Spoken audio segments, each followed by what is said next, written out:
Hello and most welcome to all in our institution Saraswati Shikshan Sadan Convent Senior Secondary School, Rico, Sri Ganganagar. Admission open for session 2020 and 21. Students, today I will teach you topic Mountain Forest, Littoral and Swamp Forest from chapter 5th Natural Vegetation of subject Geography. Hello students, first of all, how are you? I hope you all are well. Students, today we start our new topic Mountain Forest from chapter Natural Vegetation. इससे पहले अपने इसमें दो classes हो चुकी है natural vegetation में। तो फर्स्ट क्लास जो थी अपनी टाइप्स ऑफ वेजिटेशन की और सेकंड क्लास में अपने 3 टाइप्स की वेजिटेशन के बारे में डिटेल में स्टडी की थी। उसमें अपने कह सकते हैं कि first evergreen and semi evergreen forest, second tropical deciduous forest और थर्ड आपका जो टॉपिक था ट्रॉपिकल थॉर्न फॉरेस्ट। आज अपने जो टॉपिक करेंगे वो है mountain forest. Students, mountain forest जो है उसका अपने जो डिस्ट्रीब्यूशन है वो क्या होता है, on the base of succession from tropical deciduous forest to tundra forest. ठीक है, जिस तरह से अपने जैसे मैंने आपको मैप में समझाया था कि 0 डिग्री इक्वेटर से अपने जैसे पोलर रीजन की ओर जाते हैं तो टेम्परेचर और रेनफॉल में वेरिएशन आता है और उसी अकॉर्डिंग जो वेजिटेशन का टाइप है वो चेंज होता जाता है। और यहाँ पे भी वैसा ही है कि जैसे ही अपने सी लेवल से हाइट में जाएंगे, मतलब 1000 मीटर, 2000 मीटर, 3000 मीटर, तो हाइट के अकॉर्डिंग टेम्परेचर में वेरिएशन होगा और अपने को यहाँ पे वेजिटेशन में भी वेरिएशन देखने को मिलेगा। ठीक है, थोड़ा बहुत वेरिएशन यहाँ पे जैसे माउंटेन वेजिटेशन की अपने बात किए तो उसमें हिमालयन आ जाएगा ना अपना, एक तो नॉर्दर्न हिमालयन रीजन आ जाएगा, तो उसमें ईस्टर्न और वेस्टर्न रीजन में भी डिफरेंस होगा। ठीक है, तो अपने बात करते हैं माउंटेन फॉरेस्ट की। तो माउंटेन फॉरेस्ट को अपने region wise, specific region wise 2 parts में डिवाइड करते हैं। एक तो आ जाएंगे नॉर्दर्न माउंटेन फॉरेस्ट और सेकंड आ जाएगा साउदर्न माउंटेन फॉरेस्ट। ठीक है, पहले अपने यहाँ पे स्टडी करेंगे नॉर्दर्न माउंटेन फॉरेस्ट की, जो अपने हिमालयन रीजन में, जो हिमालय है जो अपने नॉर्थ पार्ट में इंडिया में फिजिकल फीचर है, तो उसका डिस्ट्रीब्यूशन है, उसमें कौन कौन से टाइप की वेजिटेशन अपने को देखने को मिलती है। तो फर्स्ट पार्ट अपने जो है वो स्टार्ट करते हैं नॉर्दर्न माउंटेन फॉरेस्ट से। नॉर्दर्न माउंटेन जो फॉरेस्ट है इसमें अल्टीट्यूड के अकॉर्डिंग सक्सेशन ऑफ वेजिटेशन मिलता है। स्टार्ट करें अपने तो सबसे पहले जो फुट हिल ऑफ हिमालय है, फुट हिल ऑफ हिमालय, तो फुट हिल ऑफ हिमालय में अपने जो टाइप्स ऑफ वेजिटेशन मिलेगा वो वेजिटेशन मिलेगा अपने को tropical deciduous forest. Tropical deciduous forest का टाइप अपने को जो फुट हिल ऑफ हिमालय है उसमें मिलेगा। उसके बाद जैसे ही हाइट इंक्रीज होगी, फॉर एग्जांपल अपनी बात करें कि 1000 टू 2000 मीटर की जो हाइट है उसके ऊपर अपने को जो टाइप ऑफ वेजिटेशन मिलेगा उसे अपने कहेंगे wet temperate vegetation. Wet temperate vegetation का जो टाइप मिलेगा, ये जो वेजिटेशन है इसका डिस्ट्रीब्यूशन अपने को किस पर्टिकुलर प्लेस में मिलेगा, तो वो प्लेस होगा अपना जो नॉर्थ ईस्टर्न इंडिया है उसकी हिल्स आ जाएगी, hills of West Bengal and Uttarakhand. तो ये इसका डिस्ट्रीब्यूशन आ जाएगा और उसमें जो प्लांट स्पीसीज या फॉरेस्ट की स्पीसीज मिलेगी, ट्रीज की स्पीसीज मिलेगी, वो अपने को मिलेगी चेस्टनट एंड ऑक। ये 2 स्पीसीज अपने को यहाँ पे मिलेगी। यहाँ पे थोड़ी सी वेरिएशन और अपने इसी के बिटवीन ही कर दे, 1000 to 2000 के बीच में ही ये वेरिएशन कर दें, तो 1500 मीटर टू 1750 मीटर का जो जोन है, जो अल्टीट्यूडनल रीजन है, यहाँ पे अपने को पाइन फॉरेस्ट की स्पीसीज मिलेगी, और इसमें जो पर्टिकुलर स्पीसीज अपने को मिलेगी वो है चिरपाइन।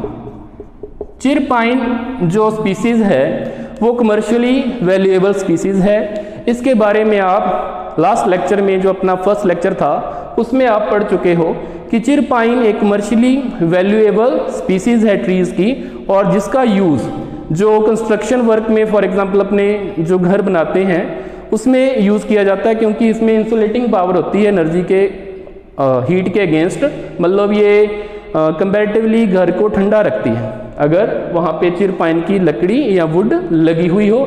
तो इसी वजह से जो अंग्रेज लोग थे, ब्रिटिश लोग थे, उन्होंने कमर्शलाइजेशन किया था चिरपाइन का।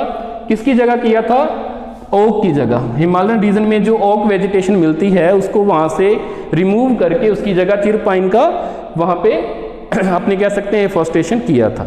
ठीक है, इसके बाद इसी रीजन में 1000 और 2000 मीटर की हाइट में एक अपने को मिलेगा देवदार। ये देवदार जो है एंडेमिक स्पीसीज है,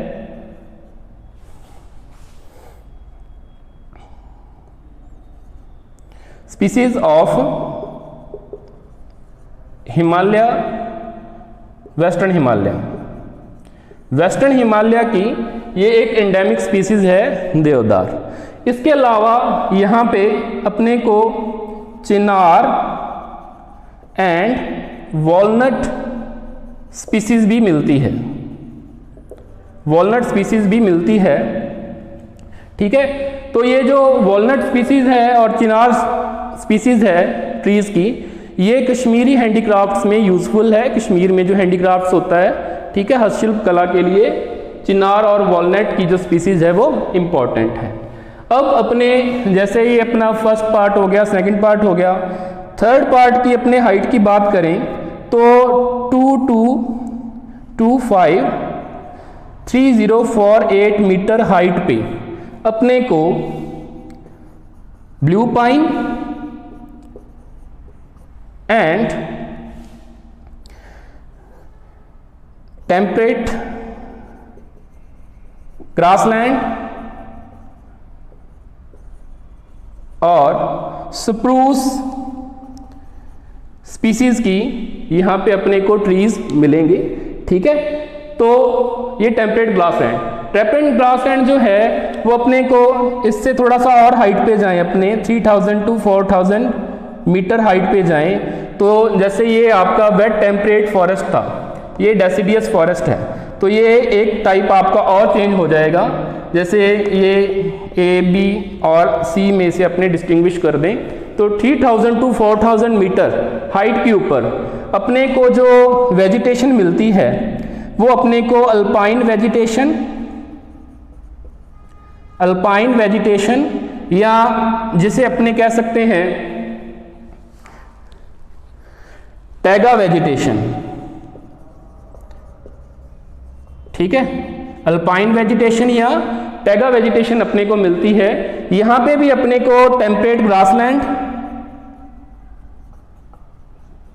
और कुछ प्लांट स्पीसीज भी अपने को, ट्रीज की स्पीसीज भी यहां अपने को मिलेगी।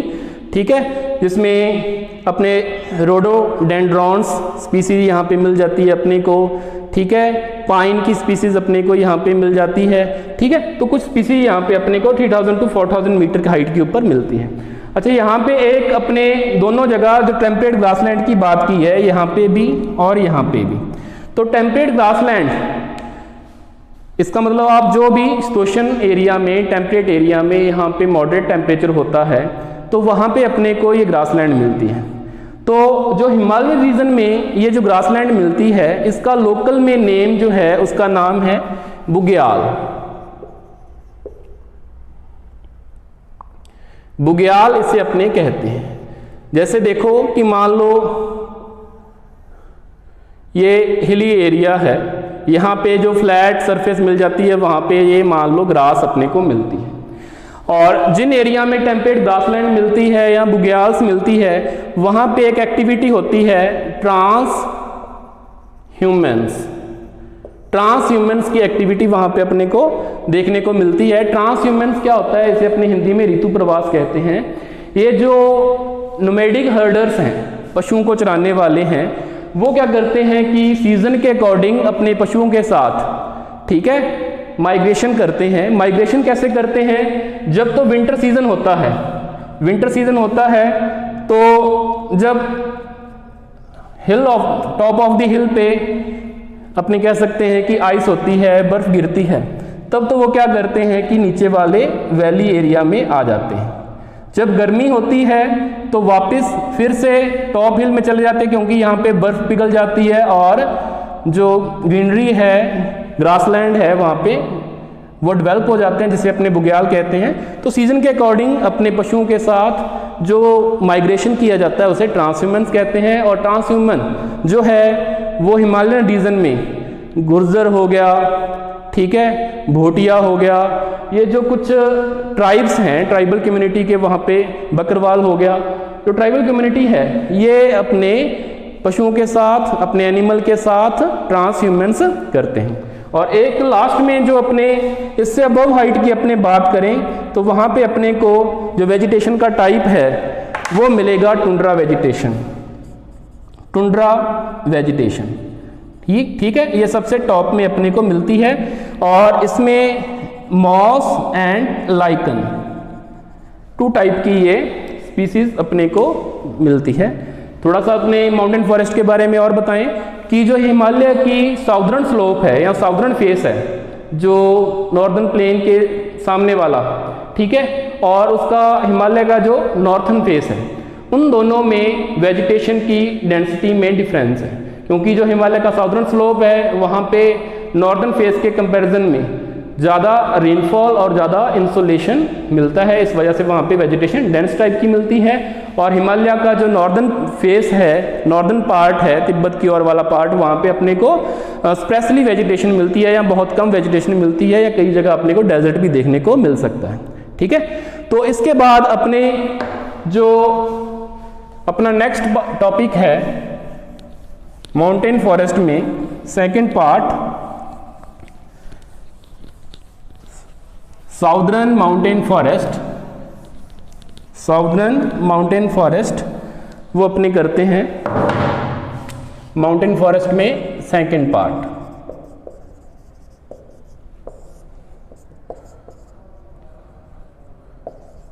साउदर्न माउंटेन फॉरेस्ट जो है वो मेनली 3 रीजन्स में अपने को मिलता है। ठीक है, तो वो 3 रीजन्स कौन कौन से हैं, उसमें वेस्टर्न घाट आ जाएगा, नीलगिरी हिल्स आ जाएगा और विंध्यास आ जाएगा। ठीक है, तो 3 डिस्टिंक्ट रीजन में अपने को साउदर्न माउंटेन फॉरेस्ट मिलते हैं। ठीक है, तो अपने बात करें कि जो साउदर्न माउंटेन फॉरेस्ट है, यहाँ इसका डिस्ट्रीब्यूशन मिलता है, वो जो एरिया है वो बिटवीन द ट्रॉपिक्स और अपने कह सकते हैं कि 1000 to 1500 मीटर हाइट अल्टीट्यूड जो है उसके ऊपर अपने को ये इसका डिस्ट्रीब्यूशन मिलता है।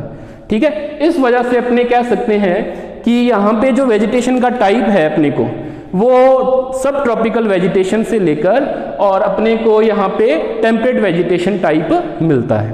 ठीक है, इसमें है कि जो द नीलगिरी है और उसके बाद अपने कह सकते हैं वेस्टर्न घाट और अनाईमलाई हिल्स एंड पालनी हिल्स। यहाँ पे जो टेम्परेट वेजिटेशन अपने को मिलती है उस टेम्परेट वेजिटेशन को अपने क्या कहते हैं, यहाँ लोकल लैंग्वेज में शोलास उसे अपने कहते हैं। इसके अलावा यहाँ पे कुछ और भी ट्रीज की स्पीसीज यहाँ अपने को मिलती हैं, जिसमें अपने आ जाएगी Magnolia, laurel, cinchona and wallet. ठीक है, ये कुछ स्पीसीज भी अपने को यहाँ पे ट्रीज की मिल जाती हैं। ठीक है, तो ये जो वेजिटेशन है, एक तो नीलगिरी हिल्स में वेस्टर्न घाट में अपने को मिलेगी, और इसी तरह की वेजिटेशन जो अपने को है वो अपने को जो अपनी सतपुड़ा रेंज है, सतपुड़ा रेंज है और मेकाल रेंज है, वहां पे भी अपने को मिलती है। ठीक है, ये अपना माउंटेन फॉरेस्ट हो गया। और अपना जो लास्ट टाइप है वेजिटेशन का वो है littoral and swamp forest. Littoral and swamp forest.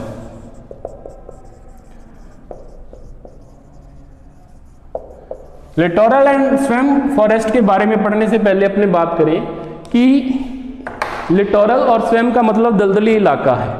इसका जो डिस्ट्रीब्यूशन है लिटोरल और स्वैम्प फॉरेस्ट का, वो वेटलैंड कह सकते हैं अपने सिंपल लैंग्वेज में, स्वैम्प या मार्श कह सकते हैं, दलदली इलाका। यहाँ पे कोई लेक है, रिजर्वायर है, उसके आसपास का जो एरिया है, यहाँ पे जो सॉइल है उसमें मॉइस्चर कंटेंट कह लें या वाटर कैपेबिलिटी कहते हैं ज़्यादा होती है, तो वहाँ पे दलदल जैसी कंडीशन, मार्शेस जैसी कंडीशन अपने को देखने को मिलती है, तो उसे अपने लिटोरल या स्वैम्प फॉरेस्ट कह देते हैं। सबसे पहले अपने बात करते हैं इसमें कि इंडिया में जो वेटलैंड है, ठीक है, वो वाइडली डिस्ट्रीब्यूटेड है।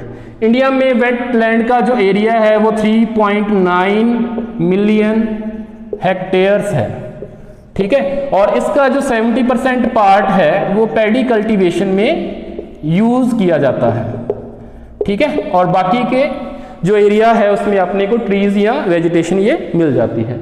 इसमें एक स्पेसिफिक पॉइंट है थोड़ा सा कि एक तो अपना जो चिल्का लेक है, चिल्का लेक उड़ीसा और Keoladeo national park, Keoladeo national park जो राजस्थान में है, ठीक है, उसको अपने रामसर कन्वेंशन, मतलब इंटरनेशनल इंपॉर्टेंस की जो कन्वेंशन है, रामसर कन्वेंशन है, जो ईरान में एक कन्वेंशन हुई थी, उसके अकॉर्डिंग जो भी ऐसे वेटलैंड के एरियाज हैं वहाँ पे बायोडाइवर्सिटी, प्लांट बायोडाइवर्सिटी है और अपने कह सकते हैं एनिमल बायोडाइवर्सिटी है, वहाँ पे बहुत ज़्यादा पाई जाती है। तो उसको कंजर्व करने के लिए इन्हें भी जो रामसर कन्वेंशन है उसमें शामिल किया गया है। इसके बाद अपने बात करें तो जो इंडिया की वेटलैंड है उसको 8 कैटेगरीज में डिवाइड किया गया है। राजस्थान की जो वेटलैंड है उसे 8 कैटेगरीज में डिवाइड किया गया है। उन 8 कैटेगरीज जो है उसमें जो फर्स्ट आती है आपकी, उसमें आ जाता है आपका the reservoir of Deccan plateau in the south together with lagoons and other reservoirs in the south western coast।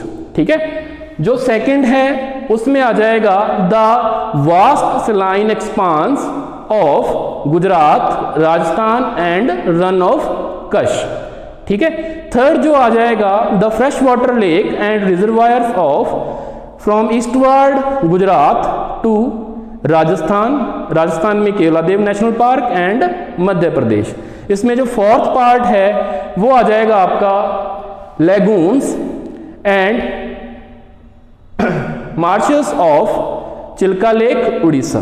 Fifth आ जाएगा इसमें फ्रेश वाटर आपका डेल्टास और लेगून्स और estuaries, delta and lagoon, sorry estuaries नहीं, of Gangetic plain. Sixth part आपका आ जाएगा इसमें the flood plain of Brahmaputra and fresh water lakes and marshes of north east India and foothill of Himalaya.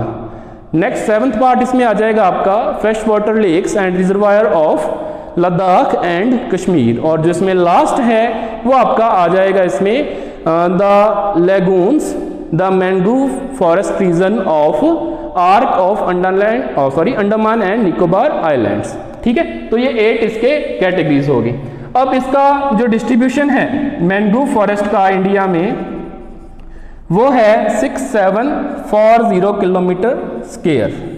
इतना इसका डिस्ट्रीब्यूशन मिलता है। अभी जो अपने वेटलैंड्स की बात की है, तो जो मैंग्रोव है पर्टिकुलरली इसका डिस्ट्रीब्यूशन एक तो अंडमान निकोबार आइलैंड और एक जो आपकी कह सकते हैं अपने सुंदरबन डेल्टा है, सुंदरबन डेल्टा है, वहां पे इसका डिस्ट्रीब्यूशन ज़्यादा मिलता है। ये जैसे अपने पहले ही बता चुके हैं, तो ये जो रीजन है वो ज़्यादा बायोडाइवर्सिटी वाला रीजन है, थिक वेजिटेशन है, वाइल्ड लाइफ वैरायटी बहुत ज़्यादा है, ठीक है। तो यहाँ पे अपने कह सकते हैं कि एंट्रॉक्स्ड हुआ है, इसके ऊपर अटैक हुआ है, इसका ओवर यूटिलाइजेशन हुआ है, जिससे ये धीरे धीरे खत्म हो रहे हैं। तो इसको कंजर्व करने की अपने को ज़रूरत है, ठीक है। तो ये आपके दोनों आज के टॉपिक थे, ठीक है। कोई आपको ना समझ में आया हो तो आप व्हाट्सएप पे या फ़ोन करके आप पूछ सकते हो। Thank you.